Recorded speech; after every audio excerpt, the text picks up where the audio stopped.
What did I say? During the meanwhilest. During the meanwhilest? No, I don't like that at all.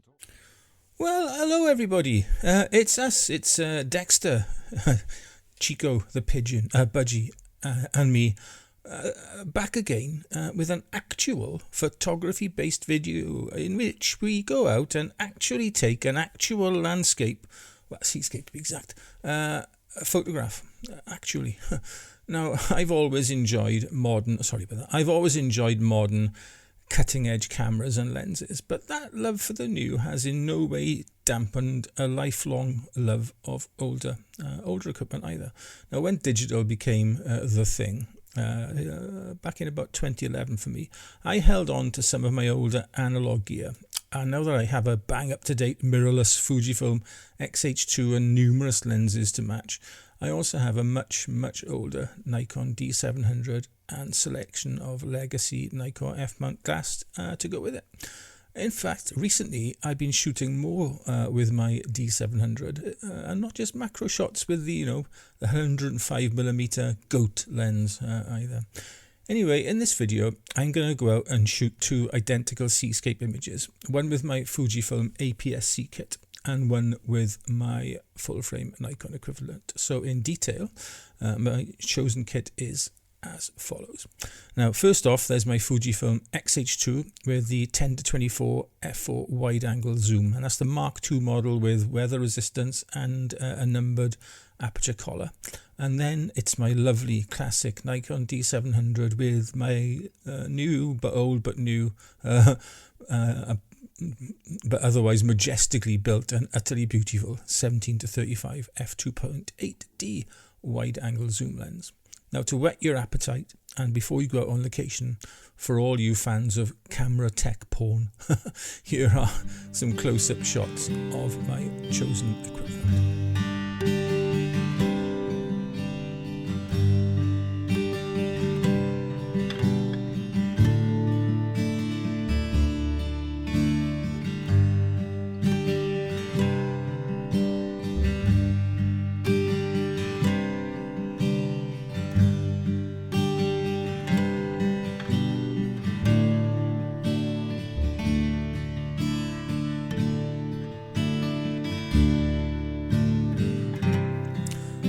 Right then, to the Batmobile.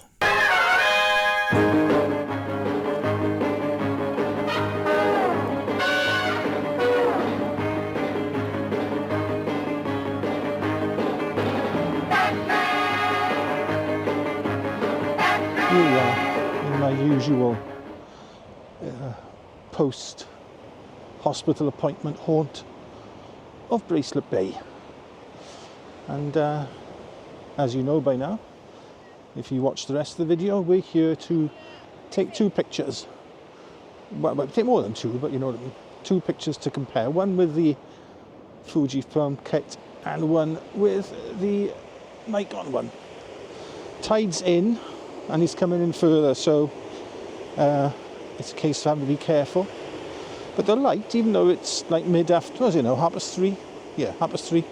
The light is quite nice.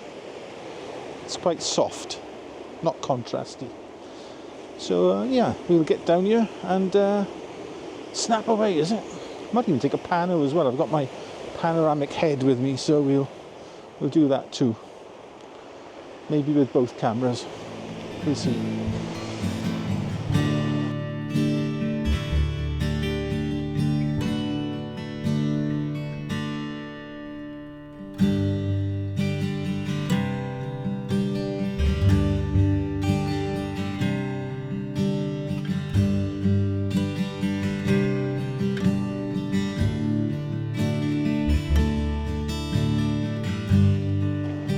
Right then, well, I think that's us done. Images shot. Just a case now of getting back as usual, chucking them on the old computer and compare and contrast. Remember those exam questions of old? Compare and contrast. Yeah, well, that's what we'll be doing later on. So we're going to have a good look at the images now. Nothing terribly exciting. And yeah, I only managed to shoot a panorama with a Nikon because my Fuji battery ran out. I thought I had a spare with me, but I don't. Anyway, yeah, so that's it from Mumbles. Let's go home. Right, well, here we are, back home after our landscape shoot, and miraculously in the same shirt as well.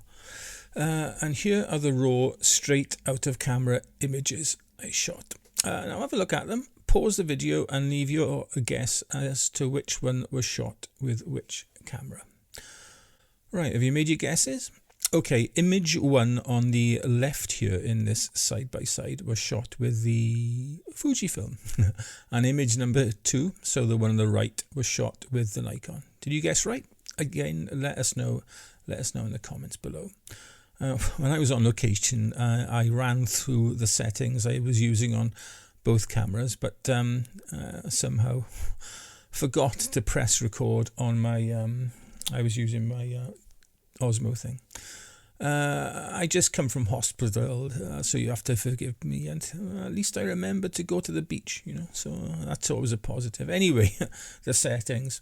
I shot in manual everything, and they were as follows. I set an aperture of f9 and f13 on the Fujifilm and Nikon respectively to ensure as near as damn it equal depth of field. And I chose a shutter speed of 2.5 seconds and dialed that in on both. ISO was set to 125 on the X-H2 and an extended low value of 100 on my D700. I set the focal length to 14mm on the 10-24, so around about a 21mm full frame equivalent, and then set the 17-35mm to match. Both lenses were focused on an identical portion of the foreground rocks, and the tripod wasn't moved between shots. Now when it comes to white balance, both cameras were set to an identical Kelvin number of 5300, and I used a remote shutter release to get the exact wave pattern I wanted on both cameras. Now looking at the raw images, it's plain to see that the Fujifilm produced a much cooler look.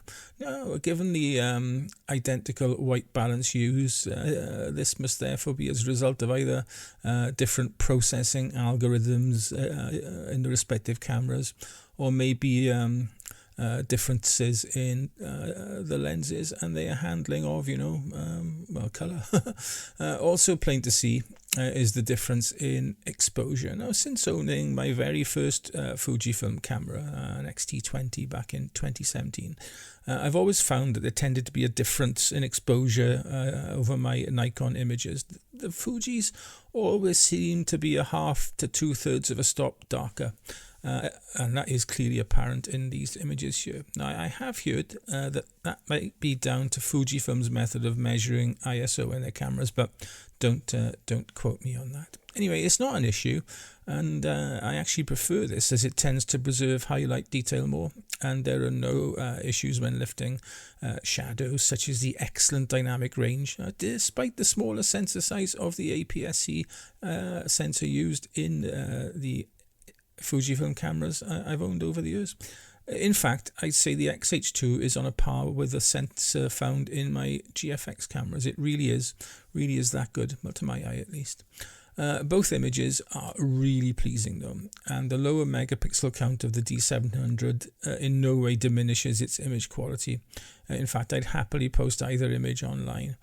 For further comparison, here's an iPhone 15 Pro Max JPEG image, and again, a rather pleasing result, don't you think? Now, one area though where the X-H2 stood out was in the sheer ease of getting that pleasing exposure. I shot both images using my Case 6-stop filter, and while I could use the X-H2's excellent EVF to preview the image and gauge shutter speed, I had to use the slightly harder to see exposure meter in the D700's optical equivalent. Now, I know I could have used live view on the D700, but I didn't. Okay. Anyway, here are the processed images, and no need to make any guesses. It's the Fujifilm image first and Nikon second. Well, no surprises with the way the X-H2 handled the scene's dynamic range, but I was surprised at the D700's capability. Now, the light wasn't exactly harsh or contrasty, but the sky was pretty bright, and in processing I had to reduce the exposure in the sky. Now, I no longer used or even own grad filters, so I couldn't do it in camera, and lift shadows on the rocks a little to get the desired result. Now, both files were an absolute doddle to process, though with little visible degradation, but the D700 file did surprise me a little. So in true during the meanwhilest fashion, we've proved really that I've completely wasted thousands of pounds on bang up to the minute digital photography equipment, and a sub £500 near 20-year-old antique camera and lens are just as good. Oh, the joys, eh? Anyway, I'm only joking. In fact, I'll be showing how I edited and printed large the older Nikon RAW file in Tuesday's Tech Tuesday video. So if you want to see how a RAW file shot with a 17-year-old antique camera and lens fared when faced with bang up to date Adobe software, well, don't miss that video. In the meantime, here's another look at this week's images, along with some older Nikon landscapes shot back in the day with my D700 and 24mm prime lens. I think it was in 2013 when I was quite good at landscape photography. Anyway, be nice, all right, and we'll see you on Tuesday. And here come the images. Ta-da.